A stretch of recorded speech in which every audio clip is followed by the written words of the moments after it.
Ito yung pinakamaliit, oh. Napakaliit niyan. Subukan uli natin itong mas malaki ng bahagya.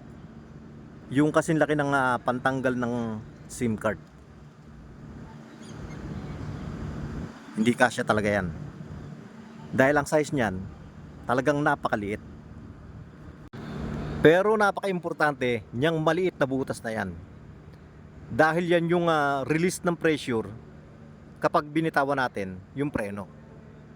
Kapag nagbara yan, dahil ang fluid dumudumi. Kapag nagbara yan dahil sa dumi, nangyayari yung ganon na magi-stuck yung preno.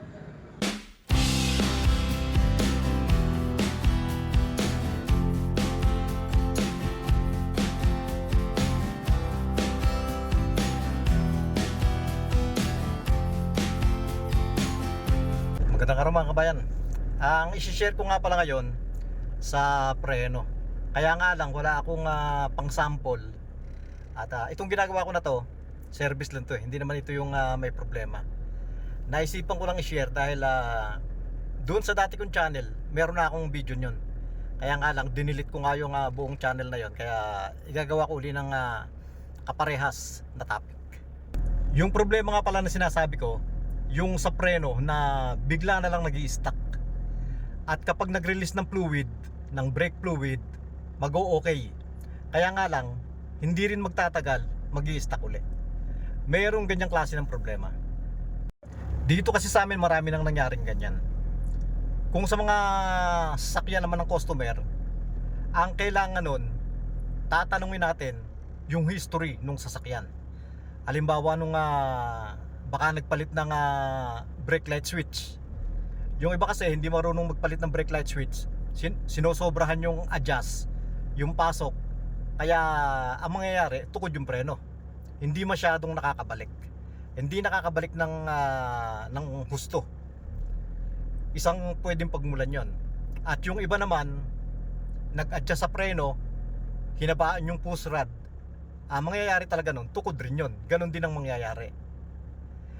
Ang tinutukoy ko naman, wala namang ginawang ganon. Walang naging problema, hindi nag-adjust ng preno, hindi nagpalit ng brake light switch, pero nag-i-stuck yung preno, bigla na lang nagkaganon.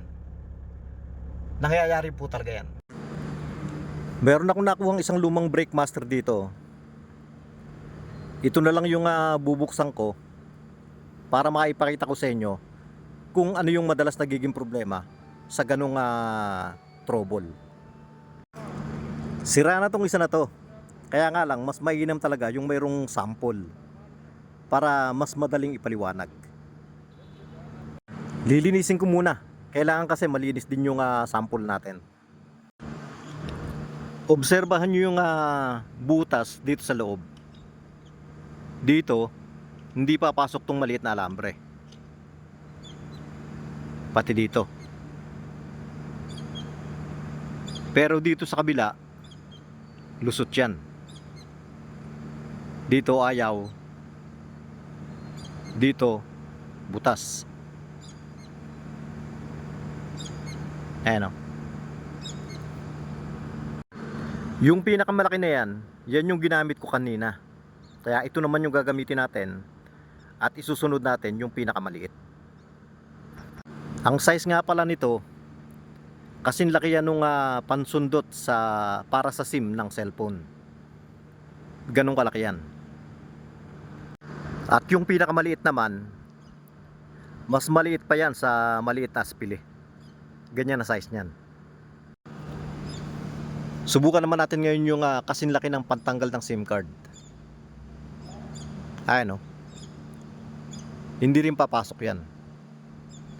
Kaya yung iba, ang iniisip nila, wala talagang butas yan. Dahil ito nga, maliit na masyado to. Pero hindi pa rin pumapasok. Ganito lang kasi kaliit yung butas niyan. Ito yung pinakamaliit, oh. Napakaliit niyan. Subukan uli natin itong mas malaki ng bahagya. Yung kasing laki ng pantanggal ng SIM card. Hindi kasya talaga yan. Dahil ang size niyan, talagang napakaliit. Pero napaka-importante niyang maliit na butas na yan. Dahil yan yung release ng pressure kapag binitawan natin yung preno. Kapag nagbara yan, dahil ang fluid dumudumi. Kapag nagbara yan dahil sa dumi, nangyayari yung ganon na magi-stuck yung preno. Dahil barado yan. Pwedeng gamitin panlinis yung maliit na pin. Dahil yung dulong-dulo nun, kasya dyan yun. Kaya kung meron kayong ganyang problema sa preno nyo, subukan nyo po yan. At yan lang po muna sa ngayon mga kabayan. Sana po nagustuhan nyo rin yung video natin ngayon. At salamat po sa mga laging nanonood ng mga ina-upload ko.